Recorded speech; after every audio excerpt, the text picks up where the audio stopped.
We are back here on the Blue Line, and joining me now, a very special guest. Really thrilled to have him, Todd Sheridan, Brockport goaltender, and also a guy who's doing a lot to help other people after he defeated cancer. Not survived cancer, Todd. Not survived. No, not survived. Not survived. You beat it. Absolutely. Now, we have to go back and talk. Now, well, first of all, how tiring is it to tell the story over and over? I guess it kind of does get old after a while, but it's not really old. I get kind of bored with it. I'm not even interested in it in me anymore. But I think it's cool because I know it helps people, so I'll talk forever. Well, that's what I was going to ask. Like, do you even really connect to it anymore, or is it just kind of this story that you tell? I think I still connect to it. I mean, there's a certain point. Every day you look in the mirror, you see the scar on your neck. You kind of don't forget. Well, yeah, I mean, so show it to me here. It's a pretty, it's huge. Yeah, that's pretty impressive. That is an impressive scar. Well, take us back a little bit. What year was it? Was it 06? 2005. Oh, 2005. Yeah. Well, take us back to what happened to you. I guess I was in Sarnia, Ontario, playing junior hockey for the Sarnia Blast. It was like Christmas time, probably a little before Christmas time. I had what I thought was a cold, and I thought I was just getting really lazy. I was feeling tired all the time. I was like, God, I'm lazier than I normally am. But after a while, I went to see doctors, and I started having this lump on my neck grow, and they just told me it was in Canada. They told me that it was an infected lymph node, and that I should just get freaking Canada healthcare. Exactly. I knew it. And then they told me just to worry about it after season, get surgery afterwards. I was like, oh, okay, cool. I'm a hockey player, whatever. I'll play. And then we lost in the second round of our playoffs. It was close to April. Went home. We actually lost in double overtime. So if my career ended there, my last shot I would have faced would have been a goal. Ugh. And that was something that was that's like Brett Favre throwing the interception or whatever in the last play. That's tough to live with. Exactly. It was a motivator to get back. But yeah, so I went home. It was April. I had my first surgery. It was just to remove the infected lymph node. The doctor removed.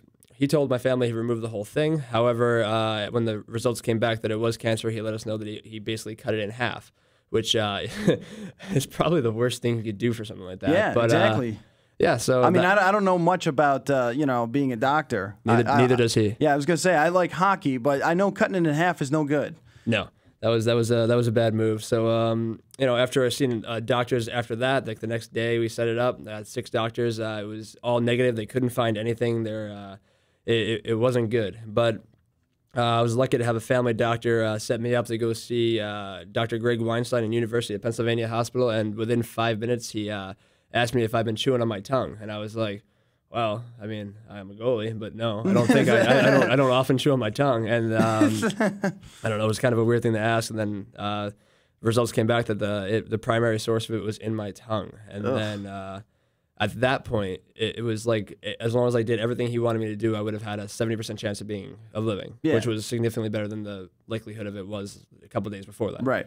And then they set me up with getting what was called a radical neck dissection, which, is pretty intense. It ended up being, sounds like it. Yeah, 72 lymph nodes removed, a bunch of tissue, some muscle. That's why my neck's a little bit concave, and it was 45 staples and 3 drains, give or take. I lost count at 45. I don't like when I got a cold. It bothers the heck out of me.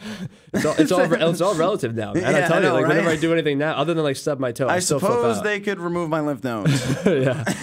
Actually, I was upset the first surgery. I had this 2-inch scar. I was like, oh, I have a scar. This is terrible. And then a month later, I have a 14-inch thing on my whatever it is. And then and I forgot they removed part of my tongue, about a $half size portion of my tongue, which is recovered a little bit to being a quarter. I was gonna size. say, does that grow back? It partially. Yeah, my tongue still goes right. If I stick my tongue out of you, I got to aim better. Let's see it. Ugh. Yeah. Don't do that again. Yeah, thanks, buddy. And then there you have, after that, a couple weeks after that, I had to heal, and you get 6 weeks of radiation and chemo. The radiation was every weekday, about 20 minutes. I don't know. They tie you down to a table. They put a mask on you. It's actually pretty scary the first time because you can't even open your eyes. You're like, ugh, what's going on in here? But after that, I had every Monday I had chemo for 3 hours, and I mean, there's little things that go on that you don't expect. My first dose of chemo went well. The second dose I actually had an allergic reaction to. Oh wow! And the lights were off in the room, but apparently my best friend from California was up there too visiting, and my face just turns bright red, and I couldn't really talk because my heart started to stop, I guess, beating. and they had to inject me with like a histolic thing, and then a whole bunch of Benadryl later, and I was out cold. I was good after that, and then 5 weeks later I was fine. Yeah, I was hey, sleep through it. Why not? You didn't care. No, I was good.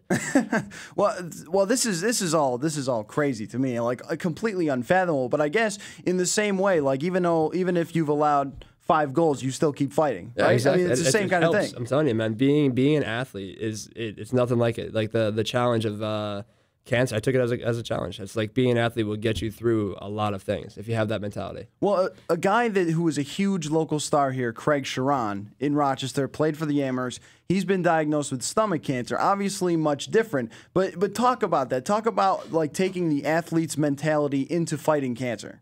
I think I actually read what he said. I did a little bit of research, I guess, but it was something. I'm going to misquote him pretty poorly here, but it was about he wanted to be one of those like overcoming statistics. Yeah, and that is the mentality that goes there, because I also was negative prognosis, but. What I think you need to do is just every day you wake up, the sicker you feel, imagine how that tumor feels. It's that much worse. So like I literally wanted to be more sick every day. Because I knew it's weird. I know. It sounds I get your point. Really weird, but yeah, I took it like a game. I kind of like my mental preparation. I did before a game. I did before every radiation treatment. I honestly, I don't know. I felt like I was playing hockey. I was just taking it. Is it the same kind of thing, the same kind of focus where it becomes, because I know you've told me before that you can't even really talk to people the day before a game, that you have to just focus on what you have to do. Is it the same kind of thing with that? Yeah, I think I was friendly. But I think little things kind of got to me. But for the most part, I just kind of was in my own zone. People knew to kind of leave me alone a little bit, and it wasn't anything like against them. It was just I felt like I needed to help myself, and that's the difference between surviving cancer and cancer. I think because a lot of it, as doctors have said, a lot of it is based on your spirit.